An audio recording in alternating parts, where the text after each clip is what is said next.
తమిళనాడు దివంగత సీఎం జయలలిత మరణం విషయంలో అనూహ్యమైన వార్త తెర మీదకు వచ్చింది.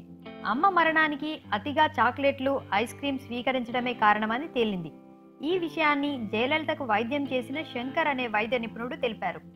తాజాగా ఆయన జాతీయ మీడియాతో మాట్లాడుతూ, జయలలిత ఆసుపత్రిలో చేరిన సమయంలో బీపీ, షుగర్, థైరాయిడ్, ఆర్థరైటిస్ వంటి అనేక సమస్యలతో తీవ్ర ఇబ్బంది పడుతున్నారని పేర్కొన్నారు.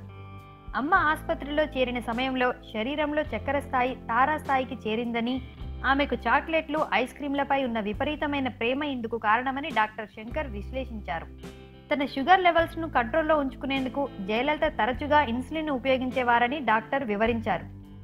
ఇలా సుదీర్ఘకాలం పాటు స్టెరాయిడ్లను ఉపయోగించడం ఆమె ఆరోగ్యానికి తీవ్రంగా ప్రభావితం చేసిందని తెలిపారు. అమ్మ ఆరోగ్య పరిస్థితిని సాధారణ స్థాయికి తెచ్చేందుకు తాను పెద్ద ఎత్తున కృషి చేసినట్లు డాక్టర్ శంకర్ వెల్లడించారు. 2016 మే వరకు అమ్మ ఆరోగ్యం బాగానే ఉందని తెలిపారు. ఇన్ఫెక్షన్ తీవ్ర స్థాయిలో ఉన్నందువల్లే జయను వెంటిలేటర్పై పెట్టాల్సి వచ్చిందన్నారు. జయ మృతి చెందిన రోజున ఆమె శరీరంలో పొటాషియం స్థాయి సాధారణంగా ఉందని డాక్టర్ బాబు తెలిపారు. జయ వెంటిలేటర్ పైకి వెళ్లగానే ఆమెకు నిద్ర మాత్రలు ఇచ్చామని, దానివల్ల ఆమెతో మాట్లాడలేకపోయినట్లు డాక్టర్లు చెప్పారు. కానీ జయ మేల్కొన్నప్పుడు మాత్రం సంకేతాలు చేసేదని డాక్టర్లు వెల్లడించారు.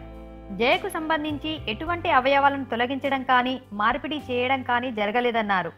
జయకు వైద్యం చేయడం సదవకాశంగా భావిస్తానని ఆమె అసాధారణమైన మహిళ అన్నారు. జయ మృతి అంశంలో ఎటువంటి కుట్రలు జరగలేదని తెలిపారు.